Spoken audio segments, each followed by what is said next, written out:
Joining me now, CBS News law enforcement analyst Paul Viollis. Paul, I want you to get right into it because I understand you have some new information about the suspect's father. What do you know? Yeah, Stephanie. So I've confirmed this with the most valid and reliable source that I have with the FBI, and my source tells me and confirmed that the subject's father was in fact a serial bank robber. Okay. Which speaks a lot to the genetics of this. Who spent 8 years on the FBI's most wanted list after escaping from prison. He escaped from prison Right. after being convicted of armed bank robbery. Correct. Okay. Correct. This was in the 60s? Yeah, I don't have dates on Okay. it. Right? But that was confirmed through my source with the FBI. So when you start breaking this down, as we were talking about earlier, when you start breaking this down, genetics is one part of it, but just going back forensically to the way he was brought up, how he was raised, who raised him, and then going forward into his employment, et cetera, this is a key part in how behavioral analysts are going to look at this particular shooter and deciding what really was the impetus behind the shooting. Do you think this is the most significant clue we have thus far? So far, that's been made public, yes. I would say no question. Okay, and again, the suspect is 64-year-old Stephen Paddock, who killed himself before the cops were able to enter his hotel room. He had at least 10 guns with him, and it seems like this was a much pre-planning was required for him to get the guns up there, for him to choose the 32nd floor of the Mandalay Bay Hotel. What does that tell us? Well, again, he chose this particular venue for a reason. When he checked in, he specifically asked for a room facing where the concert was Apparently, going to he be played. actually asked for 2 rooms. 2 rooms, Yeah. right? And both in that particular, overlooking that particular area. He has 10 long guns, right? So now he's going to break these down into suitcases, and he's got to bring them up to his room.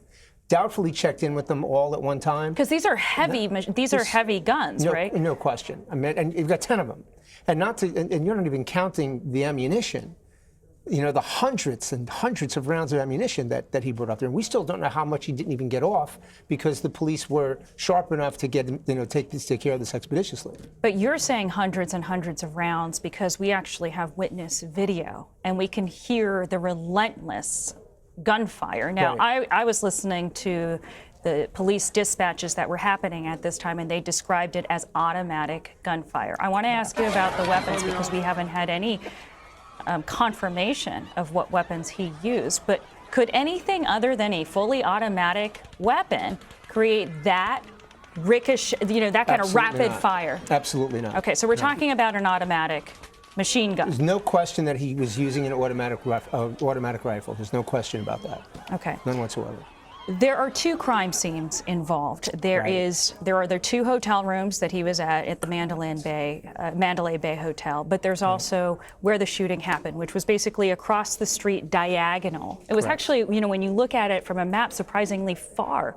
That's how powerful these weapons were. Right, you've got the Mandalay Bay here, and then you got about 400 yards off is the area where the concert was. So he's 32 stories up. His trajectory is shooting down 400 yards into a pool of people. So there was no question how premeditated this thing was. When we look also at the fact that this was a 3-day concert, but this was the moment he chose to open fire, the moment when Jason Aldean, the big country music star of the entire festival, that's when he chooses to open fire. What does that tell you? He was looking for maximum effect. And figure if you pick the most, especially in a music event like this, more people are going to be at that headliner performance, and that's why exactly he waited for that particular time.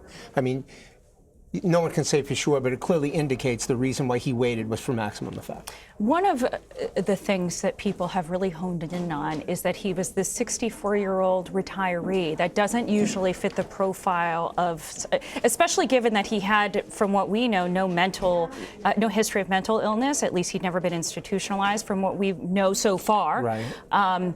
And he had no record with the police. And, some have said, well, that's a mature enough age to have grappled with whatever issues you have. What do you say to that? Right, but remember something, Stephanie. Just because he doesn't have a criminal record doesn't mean he doesn't have a criminal past. So with respect to the investigation Las Vegas PD is going to go to where there's 2 points here, go to where he currently was living, but also remember, he hasn't been living there for a long period of time. He moved from Florida. You can bet they're going to go to Florida and they're going to start interviewing people there to really find out more about him at that particular point. There's a lot of information that still has to be uncovered. What is the difference between somebody that is reactive and does something in sort of a so-called crime of passion versus the psychology of somebody that premeditates, plans over a period of time, something like this, which is, let's call it what it is. This is mass murder. Right. And go ahead, I'm sorry. You know, what's the distinction, you know, as we try to piece together who this man was? For viewers to really understand the kind of person we're dealing with, and in answer to your question, a crime of passion is immediate. It's an immediate fix to what someone sees in front of them, normally acting with an adrenaline rush where they're tunnel visioned and they're really not thinking straight. And then when the tunnel vision goes away and they sit back and look what they've done, then of course, that's more of the example of a crime of passion. It's an immediate fix, an immediate solution to an incident right in front of them. What we're talking about here was clearly premeditated, the planning involved in that, but it's also, from a behavioral side, typically shooters like this want attention. They want to make a statement. They want to be heard. I think you're probably going to find, as you drill down in this particular profile of this man, as they start to uncover more and more about him, that this guy was screaming for attention. There was a message he wanted to get across. That's why he picked this great event.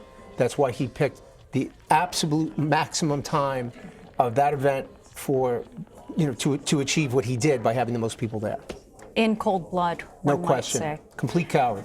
Paul Viollis, thank you so much for sharing that new information as well.